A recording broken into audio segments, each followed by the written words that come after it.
কেমন জমির চারা সংগ্রহ করা উচিত এবং কেমন জমিতে রোপণ করা উচিত? মাত্র 24 থেকে 48 ঘন্টার ভিতরে চারা কিভাবে ডেলিভারি করা হয়, চারা কাটিংয়ের সঠিক নিয়মাবলী কী এবং কোন ধরনের চারাতে সবথেকে দ্রুত ফলন আসে, যাবতীয় সকল কিছু নিয়ে থাকছে আমাদের আজকের ভিডিওটা। তাই আপনি যদি একজন নতুন চাষি হয়ে থাকেন, কিভাবে চারা সংগ্রহ করবেন, কিভাবে রোপণ করবেন এবং যাবতীয় সকল চাষ পদ্ধতি, যাবতীয় সকল কিছুই তুলে ধরার জন্য চেষ্টা করব আজ।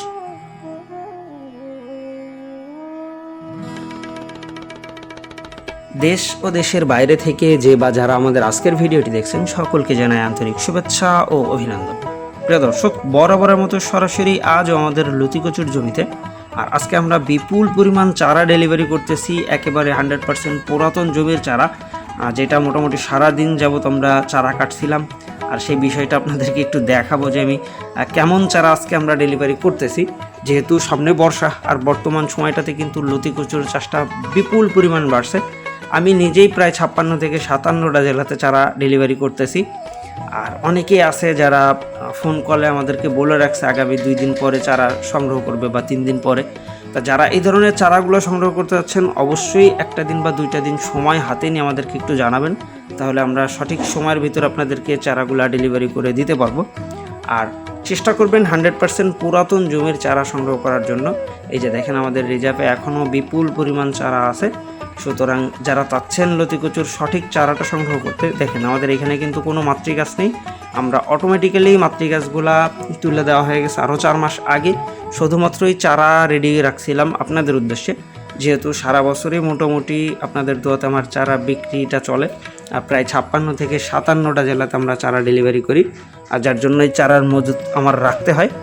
আর যে চারাগুলো আমরা কাটতেছি আজকে, সেটা সরাসরি যদি মাঠ থেকে আপনাদেরকে একটু দেখাই, দেখেন প্রত্যেকটা চারার গোড়াতেই ইনশাল্লাহ লতির চোখ ইনস্ট্যান্ট আসেই। এটা 2টা 3টা 4টা এরকম লতির চোখ কিন্তু আপনারা প্রতিনিয়ত আমাদের যে চারা আমরা ডেলিভারি করি সেগুলোর গোড়াতে আপনি পাবেন। আবার অনেকে প্রশ্ন করে যে ভাই, চারা বাজারে কম মূল্যে পাওয়া যায়, তা কম মূল্যের চারা আর এই চারাটার ভিতরে পার্থক্য কী? তা এটা আপনাদেরকে একটু দেখাচ্ছি আমি। দেখেন, যেহেতু আমরা আজকে সরাসরি ডেলিভারি করতেছি, দেখেন আমাদের এই যে এই চারাটার গোড়াতে কিন্তু 2টা 3টা লতি এই দেখেন ইনস্ট্যান্ট আসেই। তা এই লতিগুলা কিন্তু এমনি এমনি আসে না। মূলত যেইটার মা গাছের বয়স যত বেশি হয়, সেই চারার গোড়াতে ফলন তত দ্রুত আসে। আর আমরা যেহেতু বর্তমানে বর্ষা, এরকম ঘাস ভিতরে একটু দিয়ে তারপরে চারাগুলা ডেলিভারি করি, যেন চারাগুলা পচে না যায়। আর এই চারা কাটিংটা অনেকেই বলে যে ভাই, চারার গোড়া কাটলে সমস্যা হয় কিনা, বা পাতা না কেটে রোপণ করা যায় কিনা। তা আসলে লতিকচুর চারাগুলা রোপণের সঠিক নিয়ম হলো 1 হাত পর পর এক একটা গাছ, আর 1.5 হাত পর পর এক একটা লাইন, এইভাবে চারা রোপণ করতে হবে। আর আপনি যে অংশটা রোপণ করবেন, ওইটার ভিতর থেকে নতুন করে পাতার জন্ম নেবে। সুতরাং আপনি সাইজ যদি বড় রাখেন, তা ওইটা কিন্তু পচে ওইটার ভিতর থেকে নতুন পাতা জন্ম নেয়, যার জন্য সাইজটা কোনো ব্যাপার না। আপনারা যত ছোট ইচ্ছা কাটতে পারেন বা যত বড় ইচ্ছা সেটাও রাখতে পারেন আপনার জমির আকার আকৃতির উপরে, কিন্তু এটাতে কোনো সমস্যা হবে না। আর অনেকে প্রশ্ন করে ভাই, ফলনের দিক বিবেচনা করতে গেলে কেমন জমিতে ফলনটা ভালো হয়? তা আসলে লতিকচুর ফলনটা আপনি বেলে মাটি ছাড়া যে কোনো ধরনের মাটিতেই এটা চাষ করতে পারেন। সারযুক্ত জমিতে তুলনামূলকভাবে ফলন একটু কম হয়, আর যদি বেলে মাটি হয় সেক্ষেত্রে ফলনটা একেবারেই কম হয়।